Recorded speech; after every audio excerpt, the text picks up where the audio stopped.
Hello, what's up? This is Rain Manguera and this is the Ask Kotman channel again. And yung mga iniwan yung questions, sasagutin ulit natin. So, laylo muna tayo sa mga smartphones. May pahinga muna. Kailangan ko ng peace of mind na may mamili lang tayo ng mga i-review ng mga smartphones, hindi na sunod-sunod. Okay, anyway. Doon tayo sa mga questions nyo. Mas gusto ko sumagot na lang sa mga questions nyo. So, parang nakikipag-usap ako sa inyo. So, ito po yung mga tanong. Kayo na po mag-decide kung gusto nyong magstay at if not, pwede na po kayo mag-move on sa ibang channel or sa ibang videos. Alright. Now, sa screen ko. First question galing kay Boss Laka Baha. Boss, next topic naman po, legit po ba gamitin ang third-party apps na malware, spyware security? Okay, so I'm assuming na this is for Android. Okay, correct me if I'm wrong na lang, Boss Laka Baha, if this is for another operating system. But we will assume that this is for an Android. Okay, Android system. Next question is galing kay Boss Tyrant Frost. Boss, ano ba pinakamaganda gamitin na codec? SBC, AAC, LDAC. Sana masagot sa next Ask Kotman. Okay. Ito na, boss. Shoutout sa'yo, Boss Tyrant Frost. Ito na po yung sagot sa tanong mo. Okay. Next question is galing kay Boss Roel Darunday. How about yung Gcash? Ayaw po mag-open since na active ko po ang new developer ng phone po. Okay. So, sagutin na rin natin yan since marami na nagtatanong and similar lang din naman ang sagot ko. And paulit-ulit. So, this video na lang siguro. Kapag may nagtanong, ito yung link ng video. And finally, galing kay Boss Reggie Batal. Paano yung 7S Gen 3 Idol? Ilang years bago ma-expire? Okay. Kasi napanood nyo yung video about expired na batch chipset ng FOMO. Kung hindi nyo pa napapanood yung video na yan, andito lang yan sa channel na to. Explore nyo lang itong channel natin. Okay? Anyway, 7S Gen 3, sige, sagutin natin yan. Yun lang ba? Yun, wala na. So, kung interesado kayo sa mga sasagot ko sa questions na to, let's start.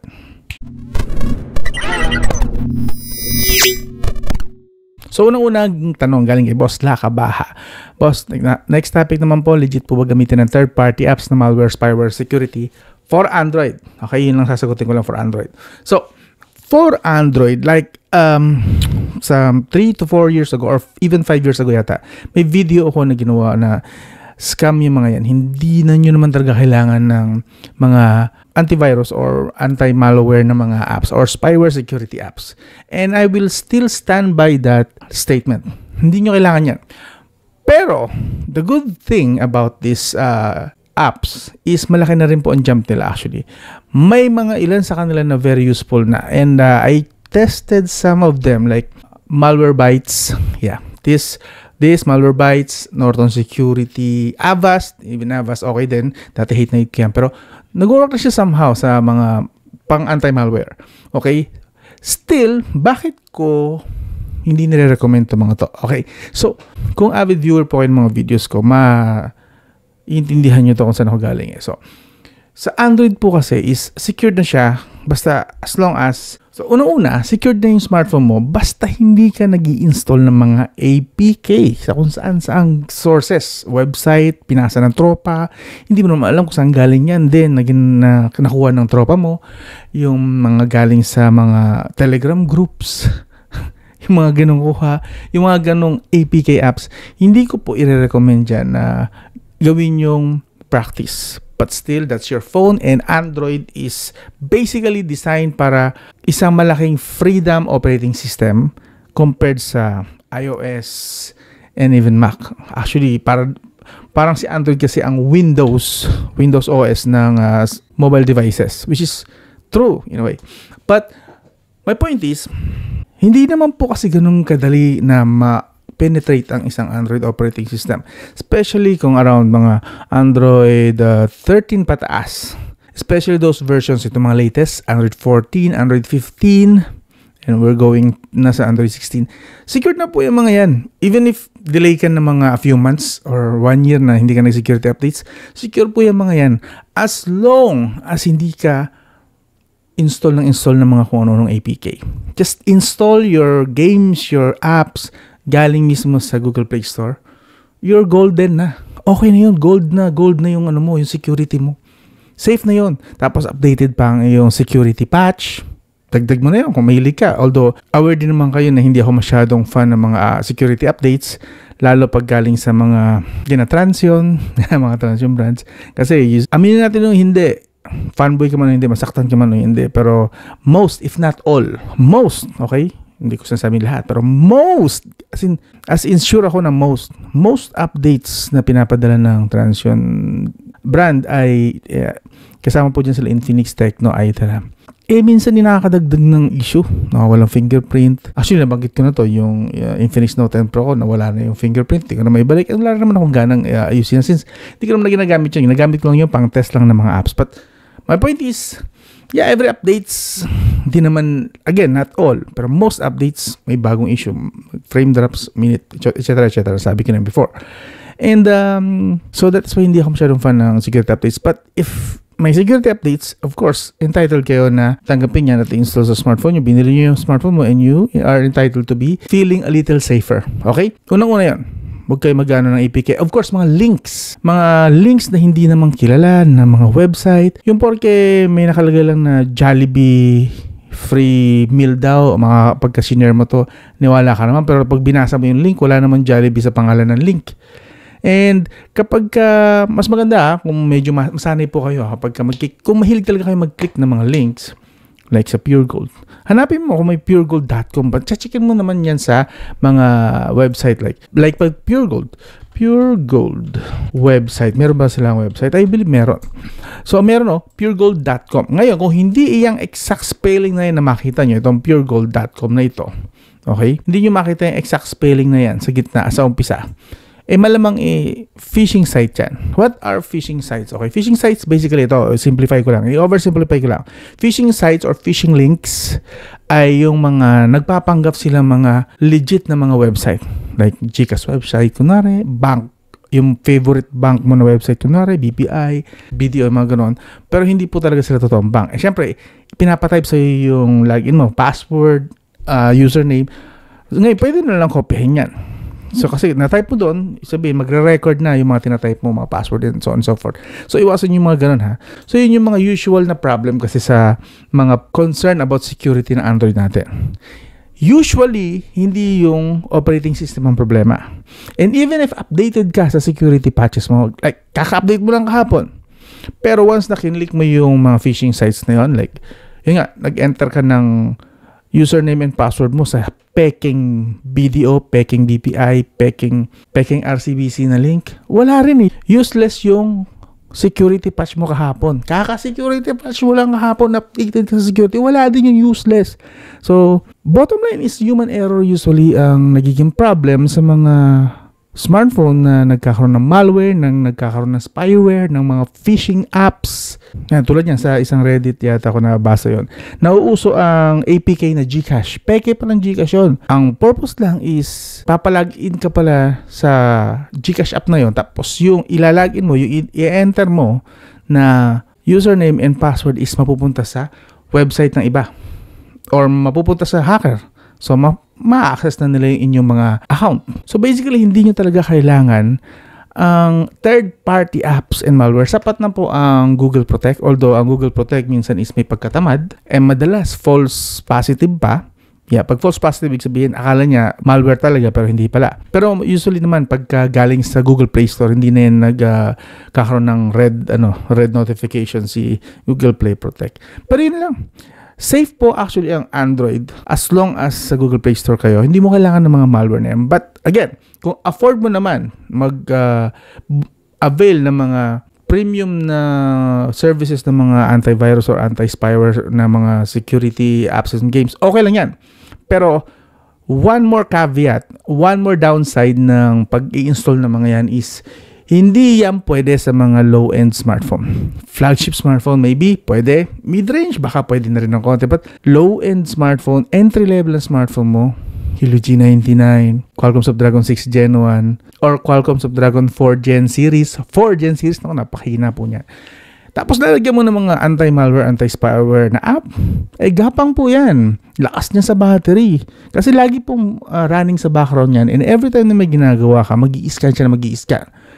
So, malakas po sa battery, malakas sa internet din kasi magamitin nyo ng internet sa background. So on and so forth. So, legit po ba gamitin ng third party? Yes, there are some legit yung mga kilala talaga. Pero kung hindi na naman kilala, wag na niloloko nyo lang sarili nyo, impossible na phishing app din yan eh. So, kunwari, antivirus app, pero totoo, binabantayan nila lahat ng tinatype mo. So, lagot ka doon. Kaya nagkaroon ng 2023-2024 Gcash yung meltdown yun, yung nakarating na sa BSP. Yeah, I read that. Ayan, pakita ko lang sa inyo saglit ha. Eto, galing mismo kay Bangko Sentral to. Bangko Sentral website po yan. Nakita nyo naman.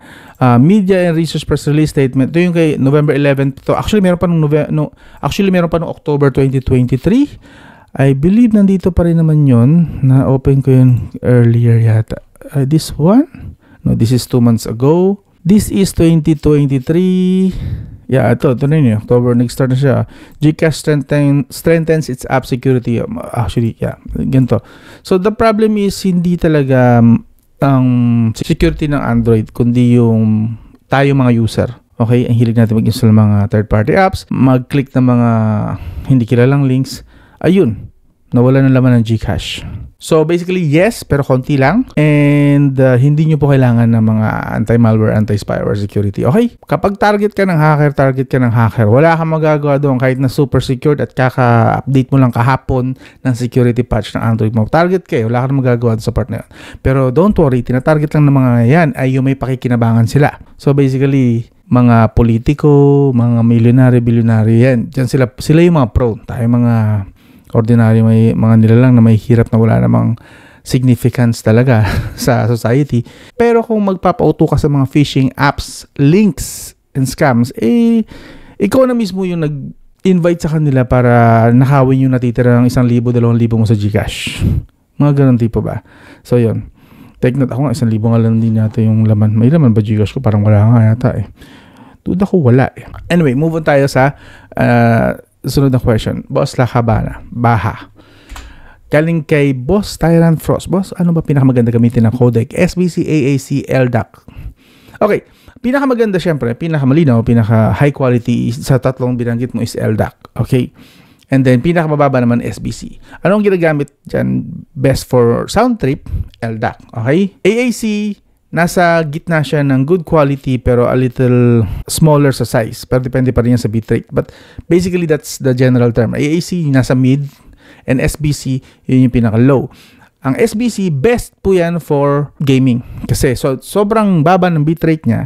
Mabilis po siyang natatransfer sa mobile data, sa Wi-Fi, or sa Bluetooth. Kahit saan mo ginagamit, kung ginagamit mo siya. Online games, especially mobile data, kung ginagamit mo. SBC is the best na codec ginagamit for audio, like yung nag-uusap kayo online.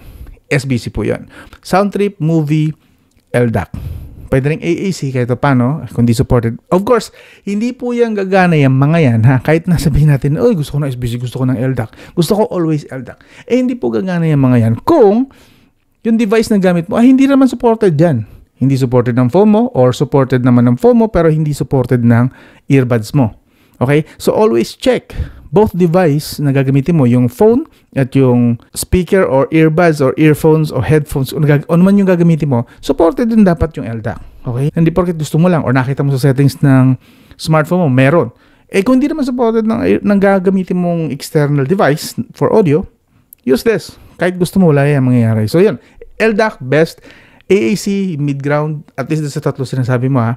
Sa tatlong binanggit mo. Of course, marami pang codecs yan. May WAV or wave na tinatawag, ibang uri pa ng AAC, may mas mataas pa ng AAC kasi meron pang mga kilobit, meron pang mga kilohertz and kilobit pa yung mga, basta marami po yan, kahit ako nalilito, pero yun lang, SBC kung gaming, LDAC for your sound pleasure, like sound trip talaga and movie quality. Yan. Anyway, Boss Tyrant Frost, I hope malinaw yan, and sa mga interesado rin sa question na to. Galing kay Boss Ruel Darunday. How about yung Gcash? Ayaw po mag-open since na-active po ang new developer ng phone po. Ayun, nabanggit ko na kanina to. And one of the reason bakit ko siya sinama rito sa questions na to kasi kahit to paano is meron silang connection or similarity na issue. But more like connections. So, una-una, may kumakalat nito last year na sanction ito ng BSP. And actually, may nabasa rin ako for some, I don't really remember kung anong website yun or anong news outlet. But now that I'm looking for it, hindi ko siya mahanap. Maybe nawala na. I don't know why. So that is why I keep telling people na sanction po yan na BSP. But turns out, now, itong updated version na to, 2025 version, dahil nga nautusan siya ayon sa isang article from Unbox PH sa panulat ni Boss Dwayne Guizon, the BSP urges GCash to resolve an authorized transaction. And wala naman literally sinabi si Bangko Sentral na i-restrict ang pag-open ng GCash kapag may developer options na naka-turn on. Wala pong sinabi si BSP na direct na gano'n. At least, hindi ko siya mahanap. Kanina pa ako naghahanap. It doesn't say that, but it does say na i-resolve nila ang issue na ito. Ito nga yung title, Resolve Unauthorized Transactions, so on and so forth.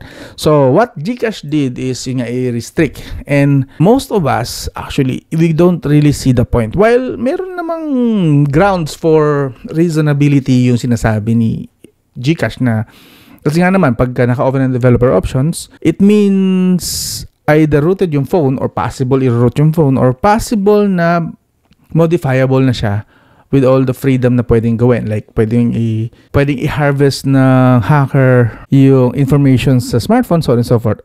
That's true. Pero like I said sa unang question kanina, it doesn't really happen basta-basta if you meet the criteria na mga binanggit ko kanina. So, sa point of view namin naman na mga, siguro sabihin ko lang advanced user, I'm not really that good kasi maraming good dyan. Ako, nasa advanced user category lang ako. This is unfair. Kasi, I know a lot of people, and maybe, sige, sabihin na natin, isa na rin ako doon, although, mas advocate ako ng budget users. Pero currently, sa status ko, syempre, I can afford na to buy a few iPhones, a few Android. Bibili kami ng napakamahal na smartphone. And siguro, sabihin natin sa entry-level users na rin, bumili sila ng phone na Android and expecting na Android gives a lot of freedom sa kanilang mga users. Okay, di ba? So, why would developer option be the grounds na doon dadaan ang totoo, may pwedeng dumaan doon. But useless kasi na i-restrict lang nila yung developer options kung yung user naman nag-install ng APK. Alam nyo ba, nagagana pa rin naman ang hacking sa smartphone kahit naka-off ang developer options as long as nag-install na si user ng APK. Nag-click na siya ng mga phishing links. Nag-click na siya ng mga phishing apps. Or nag-install siya ng mga gambling apps na akala na safe, tapos nag-enter sila doon ng GCash number nila. Ayun, hack. I think yun yung mga nangyari sa mga Pogo links. I think to sa mga gambling apps na yun, mga Pogo apps na yun, kinokonek kasi yung GCash, diba? So, useless na pag-initan ni GCash. Para sa akin, that's what I think. Kasi kahit pa paano, I understand naman how Android works. And yes, natanggal nila yung one branch na pwedeng pagdaanan ng hacker, yung developer options, but it still doesn't fix the problem na ang issue, okay, ay mga phishing apps. Actually, galing mismo kay GCash ito eh. Ito, nung May 13, 2023 pa, 2 years ago. Actually, 3 cases to eh. 2023, 2024. Isa nung 2023, dalawa nung 2024. Yun yung na-check ko, na-close ko kasi yung mga links. But basically, inaano nila is mga phishing scheme. Okay? Phishing scheme ang issue. Doon, pinakamalaki ang vulnerability ni GCash. Okay? Take note lang, babagalan natin ha. Gusto ko lang maintindihan to ng iba. Bakit hindi fair na yung developer options ang pinag-iinitan ni GCash. Phishing scheme ang issue. Phishing scheme means mga nagpapanggap na mga official entity. Pero ito to, hacker entity sila. Like kunwari, website ng BDO or BPI or East West Bank or kung ano mga bangko nyo. Nagkukunwari silang website. So, enter mo dun yung login mo. Or sa case ni GCash, baka kunwari, authorize siya ng GCash app. So, enter ka naman ng mga login mo. Mga OTP nyo. So solid, talo ka doon. So, kung phishing scheme ang issue, bakit developer options ang problem? Kasi ang problem lang naman sa developer options kapag tinarget ka ng hacker and of course, mag-i-install sila ng kung ano sa phone mo and then pwede nilang i-harvest yung information ng smartphone mo. So, yes, possible na doon dumaan sa developer options but nakakalimutan ng GCash na yung problem niya ay phishing scheme. User problem, user issue. So, bakit hindi na lang nila itaas yung security nila nung app mismo, instead na yung mga users ang magsakripisyo para sa kanila. And yung implementation nga nila hindi rin naman ganun ka-effective. Ang tagal na nitong developer option restriction nila, pero tuloy-tuloy pa rin nangyayari pa rin. Mind you, if you check daily, actually weekly, mga once or twice, nagkakaroon ng mga nagmumura sa Facebook page ni GCash. And most of them hinahide ni GCash kasi ako lagi ako nakapanood. Kasi every time na magpapasa ako ng pera through GCash, check muna ako kung mayroong problem sa GCash through GCash Facebook page. Kasi doon malalaman, oy, bakit nag-hang? Di na naman nag-work yung GCash nyo, hindi dumating yung pinadala ko. Yes, gawin nyo, I would recommend na gawin nyo to lagi ha. Na every time na bago kayo magpadala, check nyo muna yung GCash Facebook page. Kapag maraming galit, maraming nakikipagtalo, daming nagreklamo, nakesyo, that time, that moment na magsasend ka, or within 1 hour to 2 hours, may issue daw ang GCash, huwag mo ituloy kasi mahahang yung pera mo. Possible. Not really 100%, pero possible. Kasi ako, ilang beses na ako na permission ng GCash na yan. So, make sure lang na always check kung may issue sa Facebook page ng GCash. And mind you, makikita mo doon mga 300 comments, pero makikita mo na mga 3, 5, 10, 20. Pero 300 comments na nakalagay. Kasi hinahide nila yung mga galit, yung mga nagrereklamo. Hinahide ng GCash Facebook page. Yeah. May napansin ako kanina, no, nadaanan ko lang saglit. Siguro sama ko na din dito sa story na to. GCash now works on Android phones in developer options. This was January 2025. So, pwede natin i-check yan. Actually, chinek ko na yan. That's false. March 31 ngayon. Yeah, March 31 ngayon. So, open ko yung developer option. Sabi dito, di ba? GCash now works on Android phones in developer mode. And actually, binalita rin siya ng Microsoft News. Ito, MSN. GCash now works on Android phones in developer option mode. Pero, galing din yung source niya pala kay Technobaboy. So, I don't know. Bakit binalita din to ni Microsoft kung galing din ito kay Technobaboy? This one, naka-on ang developer options. Developer options on. From here, move tayo kay GCash. Open natin. It says, hindi ko pwedeng i-open. Kasi naka-open ang developer option mode. So, it still doesn't work. Updated po ito. Kaka-update ko lang ng app. See, ito po yung Play Store update. March 31 ngayon. Ang meron lang update is para sa aking Power Director, pero no sa GCash. So, that means updated po siya. Pero ayaw po mag-open. Nakita nyo. It still doesn't work sa developer options or developer mode. Also, gusto ko lang i-point out din sa issue ni GCash, no, na pinaginitan niya kasi developer options. Bakit si Maya? Okay lang. May Maya din po ako rito. So, open natin kay Maya. Again, pakita ko lang sa inyo para sure na hindi tayo naglulukohan dito. Developer options, still turned on. Lipat tayo kay Maya. And, open ko lang. And yun. So, nag-o-open naman sa Maya. Bakit si Maya nag-work? Wala siyang issue sa developer options. Bakit kayo meron? Pareho lang din naman kayo ng trabaho. Pareho lang din naman kayo ng ginagawa. At pareho lang din naman kayo ng ino-offer. Does that mean mas secure sa Maya? Or mas alam nila ang ginagawa nila? Or mas naiintindihan ng Maya kung paano nag-work ang security ng smartphones like Android and iOS? So, yun. Yun lang issue ko sa GCash. Ang problem lang sa GCash, hindi tayo basta-basta makaalis. Sabi niya, bakit ginagamit mo ang GCash? Huwag kang gumamit ng GCash. Kaso nga, ito ang problem. Kung ganyan kakakitid mag-isip, di ba? The problem is, yung ibang tao gumagamit din ng GCash. And other services online din, GCash. Sometimes, yun lang options mo. Yun lang available. Minsan, ganoon lang din way para makabayaran ka or magbayad ka. So, wala kang choice. Kailangan mo mag-keep ng 1 GCash account and 1 Maya account. Actually, meron pang iba. May GoTime pa nga doon. Maganda rin doon. So, yun lang. Napansin ko lang yun. Actually, hindi lang yata si GCash. Even BPI, if I'm not mistaken, is ganun din. Hindi rin nag-work. Yeah, even BPI. Yeah. Anyway, move on na tayo. Sa sunod na tanong, I think last na to, kay Boss Reggie Batal. Paano yung 7S Gen 3 idle lang years bago ma-expire? So, about to do sa pinanood niya kasi na expired na ba? chipset ng phone mo ng video.